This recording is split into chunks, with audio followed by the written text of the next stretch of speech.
mempersembahkan Sabda Pandita Ratu.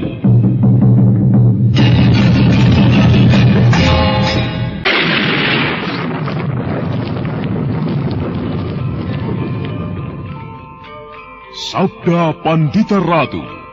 Naskah ditulis oleh Pondra Swasti Langit, diolah oleh Agung Bahrodi, didukung oleh artis-artis terkemuka Ferry Fadli, Eli Ermawati, M. Abud, Ivone Rose, dan lain-lain. Teknik dan montase Ibing Arifin, dengan sutradara Dian Pertiwi.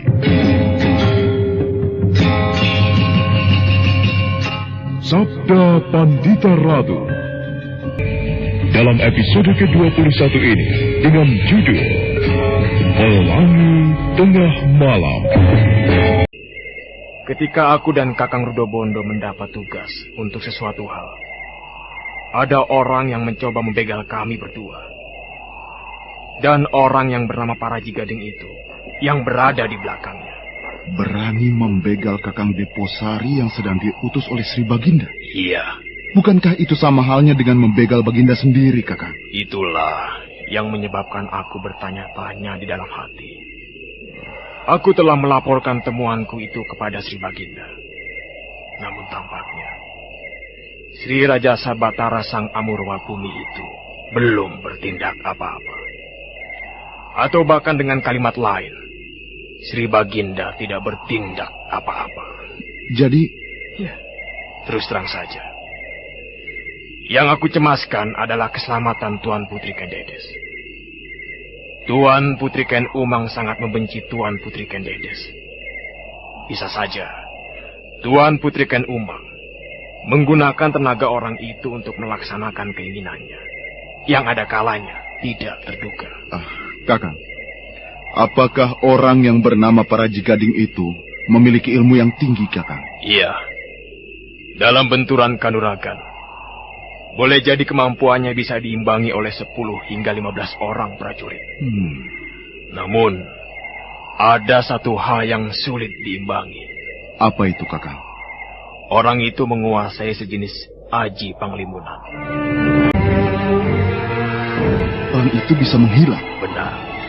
Nah, sekarang bayangkanlah, orang yang bernama Paraji Gading itu mampu menghilang. Jika ia mau, maka ia dapat berbuat seenaknya tanpa orang lain tahu. Termasuk jika ia bermaksud berbuat tidak baik terhadap Tuan Putri Kendedes. Kakang merasa aneh karena Tuanku Sri Baginda belum bertindak apa-apa terhadap orang yang bernama Paraji Gading itu. Itulah sangat aneh sekali. Barangkali sebenarnya Sri Baginda telah melakukan sesuatu.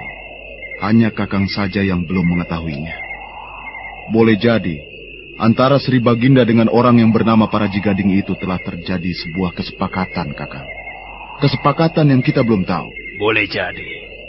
Karena pengaruh Tuan Putri Ken Umang sedemikian besarnya. Mungkin Tuan Putri Ken Umang keberatan jika Baginda akan menghukum orang itu. Iya. Entahlah. Kepalaku ini menjadi pusing kalau memikirkan kerutan itu. Sambil berjalan kaki, Senopati Panangker dan Senopati Diposari memperbincangkan berbagai hal. Dan tidak lama kemudian, mereka telah sampai di sebuah parak panjang yang dihuni oleh sekelompok prajurit yang cukup besar jumlahnya. Di sebuah parak khusus, prajurit Tamtama Wirawatang menerima kehadiran Senopati Diposari dan Senopati Panangker. Apa yang sedang kau lakukan saat ini, Tamtama Wirawatang? Saya sedang tidak melakukan apa-apa, Tuan. Saya sedang beristirahat. Kedatangan Tuan mengejutkan saya. Benar-benar mengejutkan? Saya menjadi berdebar-debar, Tuan. Hadiah apakah gerangan yang akan saya terima sehubungan dengan kedatangan Tuan? Bukan hadiah, Wirawatang. Akan tetapi hukuman. Oh, kalau begitu, hukuman apakah kira-kira yang harus aku jalani, Tuan? Atas sebuah kesalahan yang aku sendiri belum tahu. Kesalahan apa, Tuan? Kau akan dihukum gantung, Wirawatang. Iya, digantung di bawah pohon ceplukan. Kecuali Jika aku mau bercerita tentang Sekar Kedaton, bukan? Benar. Aku datang untuk membicarakan urusan itu. Ceritakan kepadaku prajurit Tamtama Wirawatang. Apa yang kau ketahui tentang Sekar Kedaton Kediri dan Tuanku Kertajaya? Di awal pembicaraan, dua orang senopati dan seorang prajurit Wiratamtama itu masih sempat bercanda. Namun kemudian pembicaraan meningkat bersungguh-sungguh.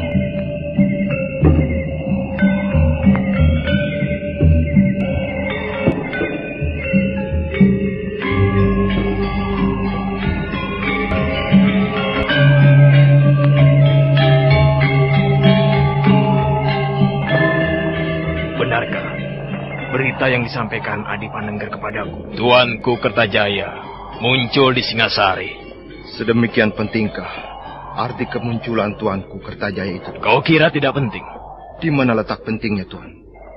Wirawatang, di antara para prajurit dan senopati yang sekarang berada di Singasari ini, terdapat para prajurit yang sebelumnya berasal dari prajurit Kediri.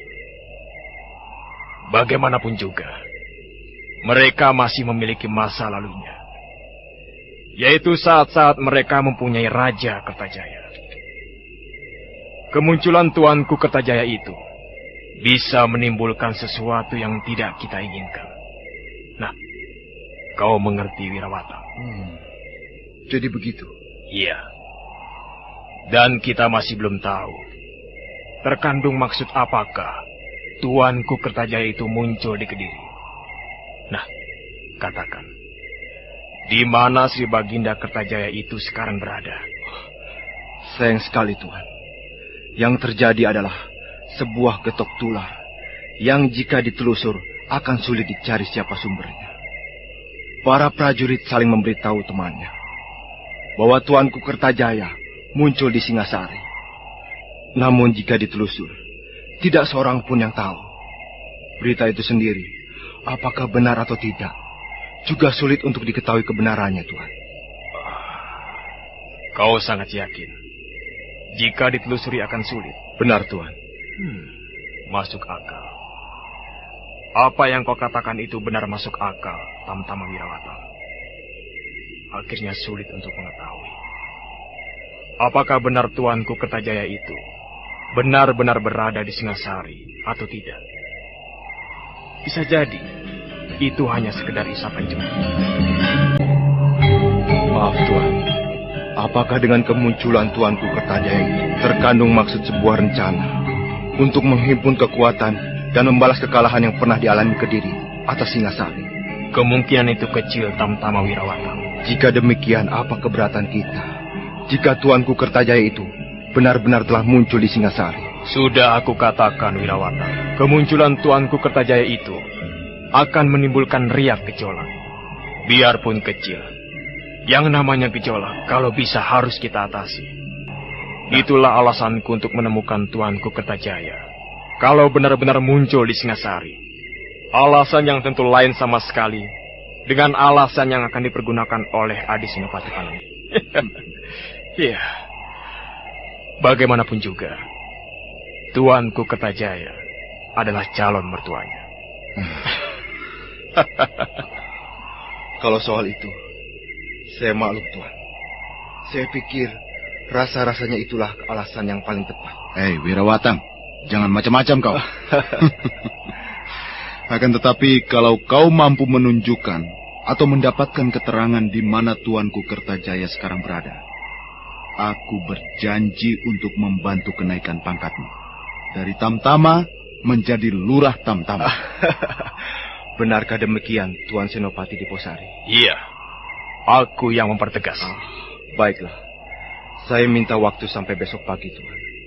Saya berharap besok pagi saya akan mendapatkan keterangan di mana Tuanku Kertajaya. Prajurit Tamtama bernama Wirawatang itu tersenyum, sebuah senyuman yang menggoda. Mau tidak mau, Senopati Panengger tersenyum pula, dan bahkan Senopati Diposari tidak menahan gelinya. Tertawanya pun meledak berderai. Senopati Panengger hanya tersenyum masam menanggapi godaan itu. Kalau boleh aku mengetahui, Apakah kira-kira yang akan kau lakukan untuk mendapatkan keterangan itu? Itu sangat rahasia, Tuan. Nanti Tuan akan membocorkan kepada orang lain. Baiklah. Terserah kau, prajurit Wirawatang. Carikan keterangan itu. Semoga saja kau bisa mendapatkannya. Namun jika tidak berhasil, pangkatmu akan aku turunkan. Keperluan Senopati Diposari dan Senopati Panengger di parak keprajuritan menemui prajurit Tamtama Wirawatang itu telah selesai. Kedua Senopati Pinunjul itu kemudian kembali ke rumah Senopati Diposari. Di kediaman Diposari itu, Senopati Panengger masih berbincang beberapa hal. Namun ternyata ketika malam telah sampai di titik pusatnya dan Senopati Panengger akan kembali ke wismanya sendiri, pada saat itulah prajurit Tamtama Wirawatang datang. Kau? Saya, Tuan. Ayo, masuk. Hampir saja aku pulang. Dan aku sudah berpamitan. Ternyata secepat ini kau datang, Wirawatang. Kau telah membawa keterangan yang kami butuhkan itu. Tentu, Tuan. Masalahnya, bagaimana dengan janji, Tuan? Jadi kau betul-betul bermaksud mendapatkan kenaikan pangkatmu dengan cara ini? Ya. Baiklah. Aku naikkan pangkatmu sekarang menjadi Senopati. Kurang tinggi. Panglima perang? Wirawatang, bagaimana? Kau sudah mendapatkannya? Sudah, Tuan. Lalu?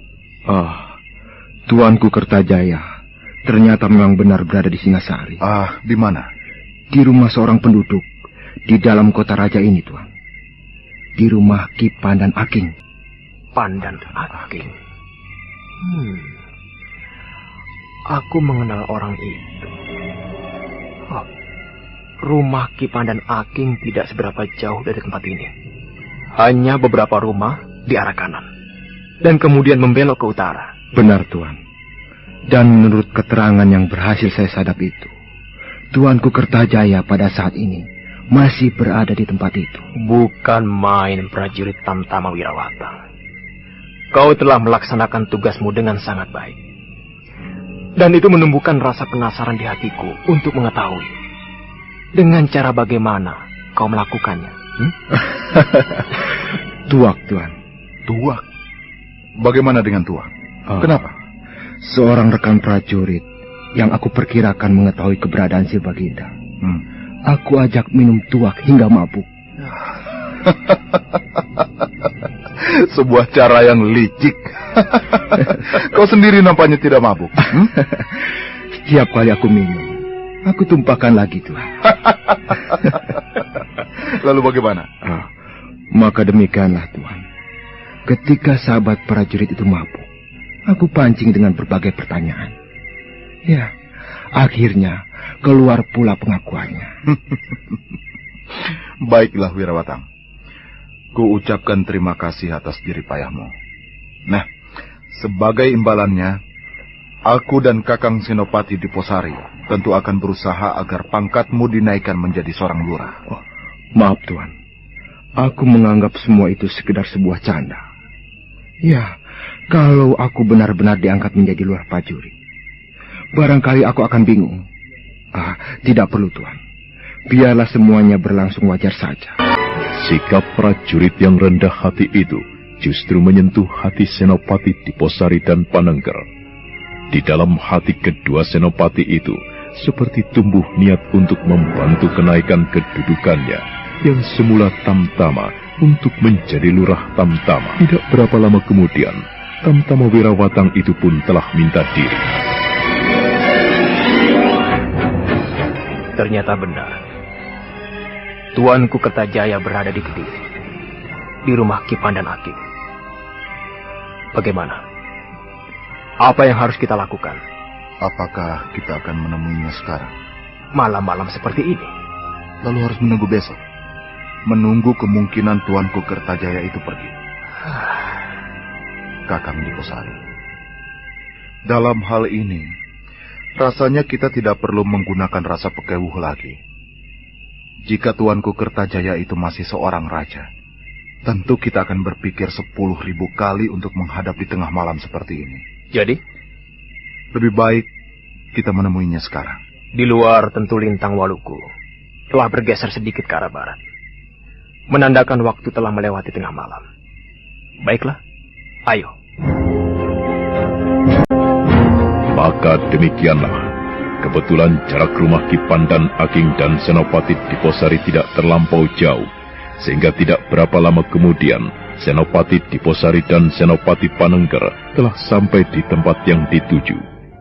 Ketukan di pintu di tengah malam itu betul-betul mengejutkan, bukan saja Ki Pandan Aging, tetapi juga Pandewikan dan Woro Prihatin.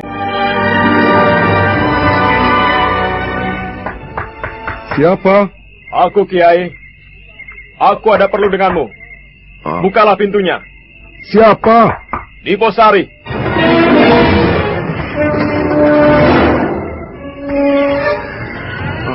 Tuan, Iya, ada keperluan apa Tuan datang kemari? aku ingin bertemu dengan kedua tamumu. Kedua tamu hamba. Ada apa dengan mereka, Tuan? Apakah mereka telah mengganggu Singasari? Tidak. Tidak ada yang diganggu. Sudahlah. Pertemukan aku dengan kedua tamumu. Baik, Tuan. Ternyata Pandan Aging tidak perlu harus membangunkan Ki Pandewikan. Pintu biliknya terbuka. Dada Senopati Panengger berdesir. Diposari yang pernah melihat Kertajaya dari kejauhan memang merasa yakin bahwa orang itu memang benar Kertajaya Raja Kediri. Berselisih waktu sejenak kemudian, terdengar pintu berderit lagi. Dan dari bilik lain, Woro Prihatin keluar. Senopati kepada Kertajaya, Senopati Diposari dan Panengger memberikan penghormatan sebagaimana layaknya kepada seorang raja, membuat Ki Pandan Aging bengong terlongong-longong.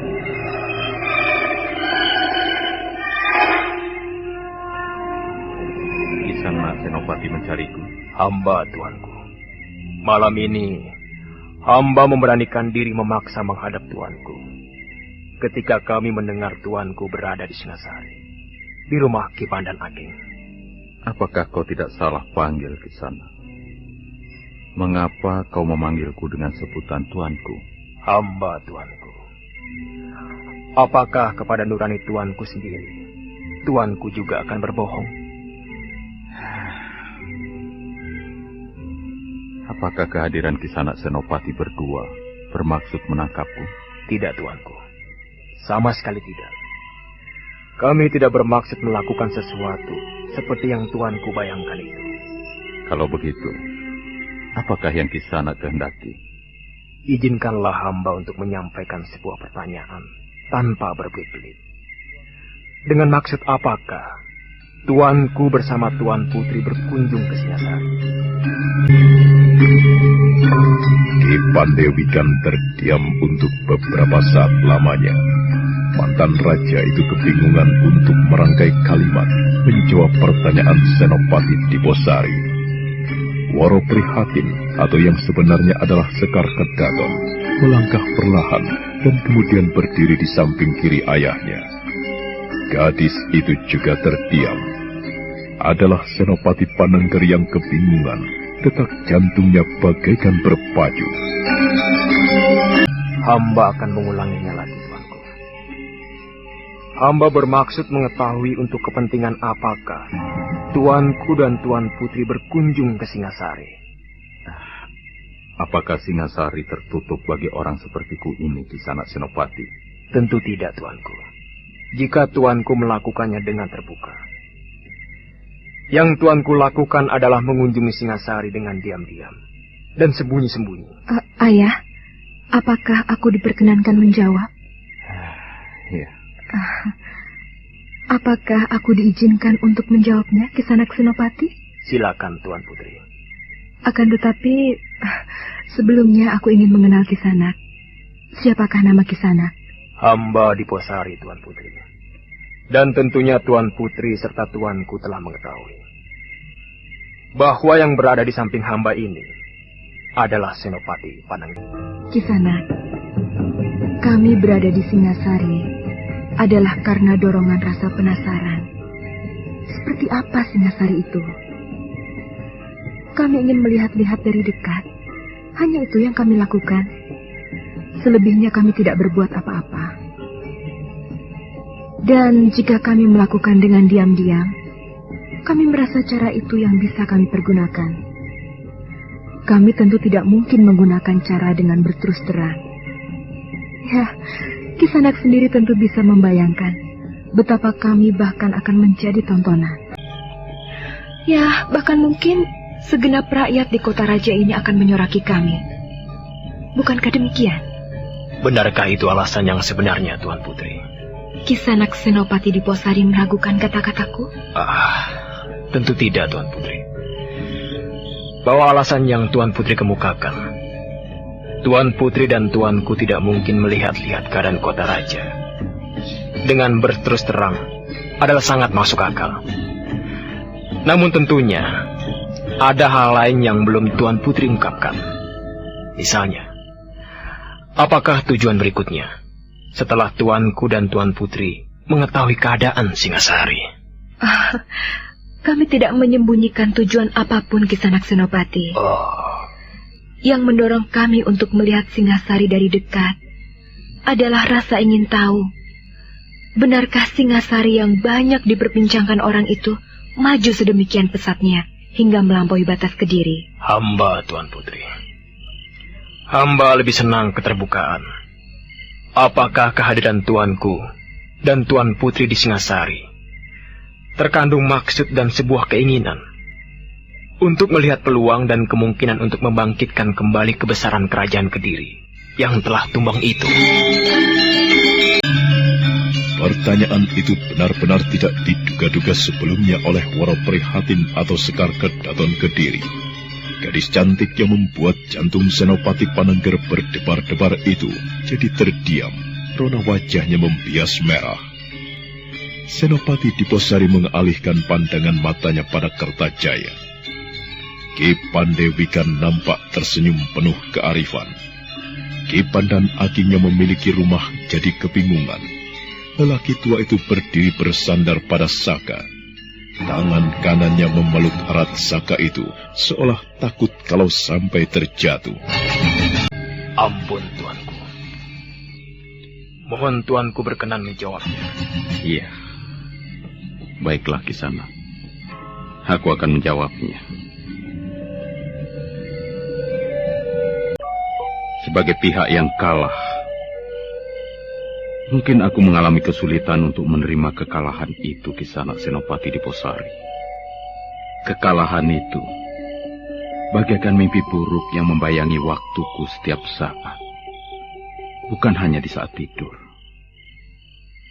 Siapa yang tidak terguncang jiwanya mengalami peristiwa yang paling dahsyat atau paling luar biasa itu?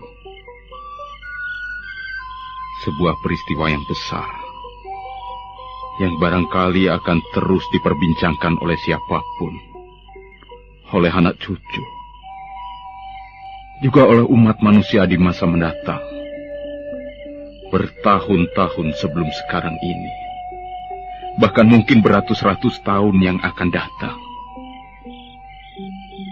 Sebuah peristiwa yang akan dicatat oleh sejarah.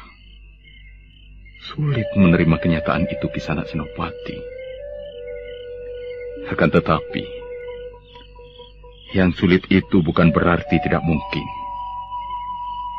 Yang aku alami, aku harus merasakan bagaikan benturan perasaan untuk menerima kenyataan itu dengan ikhlas. Yang sulit itu telah aku dapatkan. Aku telah ikhlas menerima kehadiran Singasari. Apapun nama negara itu, apakah Kediri atau Singasari, siapapun yang menjadi raja, bukan soal yang penting. Tetapi yang jauh lebih penting adalah bagaimana negara itu bisa menyelenggarakan kesejahteraan bagi rakyatnya. Janganlah Kisanak Senopati berprasangka Aku mengharapkan kebangkitan dan kejayaan Kediri. Tidak. Tidak, Kisana. Karena jika hal itu yang aku inginkan, yang akan terjadi adalah sebuah pertumpahan darah. Laki-laki. Hanya rakyat kecil yang mengalami penderitaan. Kalimat demi kalimat mengalir rapi dari mulut Kertajaya, merasuk sedemikian dalam di hati Sanubari Senopati Diposari dan Senopati Panengger. Diposari mengangguk-anggukan kepala, dan Panengger yang sampai memejamkan mata untuk merasakan makna kalimat yang baru saja diucapkan oleh Kertajaya itu. Nah, Kisana Senopati Diposari, aku telah mengatakan yang sebenarnya. Kalau Kisana berprasangka, aku berkeinginan agar Kediri yang telah tergilas dan tumbang itu bisa bangkit kembali. Keinginan itu telah aku kubur dalam-dalam. Aku telah ikhlas dengan kehadiran Singasari, disertai harapan Singasari mampu memberi kesejahteraan kepada rakyatnya. Mengenai kehadiranku di Singasari saat ini, hanya sekedar dilandasi oleh keinginan untuk melihat dari dekat Singasari itu seperti apa. Dan kenyataan yang aku saksikan dari dekat itu memang mendebarkan dan luar biasa. Singasari memang sebuah negeri baru yang mampu melaju dengan pesat di segala bidang. Pembangunan aku lihat di mana-mana. Semua orang sibuk berbuat dan bekerja. Kesibukan itu bukan hanya terjadi di dalam kota Raja Singasari, akan tetapi juga dari desa ke desa. Bahkan konon kabarnya, bekas kota Raja Kediri itu pun juga disibukkan untuk berbenah diri. Hal-hal yang di masa pemerintahan Kertajaya terabaikan dan tidak diperhatikan. Dengan demikian, Kisana Senopati Diposari, kehadiran Singasari jauh lebih berarti daripada kehadiran Kediri. Namun tidak memperhatikan kesejahteraan rakyatnya. Nah, aku kira aku telah mengatakan yang sebenarnya. Sekarang terserah Kisana Senopati Diposari. Apa yang akan Kisana lakukan kepada kami berdua? Apakah Kisana akan menangkap kami dan menghadapkan kami kepada Duli Tuanku Sri Maharaja Sri Batara Sang Amurwa Bumi? Tidak, Tuanku. Hamba tidak bermaksud membawa Tuanku dan Tuan Putri menghadap Sri Baginda. Namun sebenarnya lah, hamba hanya cemas. Kehadiran Tuanku di Singasari akan menimbulkan riak-riak gejolak. Sekecil apapun riak-riak gejolak itu, harus kami redam. Kami usahakan jangan sampai terjadi. Dengan kata lain, Kisana Senopati menghendaki agar kami meninggalkan Singasari. Hamba harus mengatakan bahwa kehadiran Tuanku di Singasari saat ini telah diketahui oleh para petugas sandi Singasari. Nah, buktinya Tuanku telah mengetahui sendiri. Hamba sekarang telah menghadap Tuanku. Hamba mencemaskan jika esok pagi petugas sandi itu melaporkan apa yang diketahuinya kepada Sri Baginda. Maka sangat besar kemungkinan Sri Baginda akan memaksa Tuanku untuk datang ke istana. Nampaknya apa yang kau lakukan ini atas dasar gagasanmu sendiri, Kisana Senopati. Benar, Tuanku. Karena hamba merasa eman terhadap Tuanku. Tuanku telah mengalami kalah dalam peperangan. Hamba harus menjaga. Jangan sampai Tuanku mengalami hal yang lebih pahit lagi. Itu, saudara pendengar, untuk mengetahui jawabannya, ikutilah kelanjutan kisah ini dalam seri berikutnya. Sampai jumpa.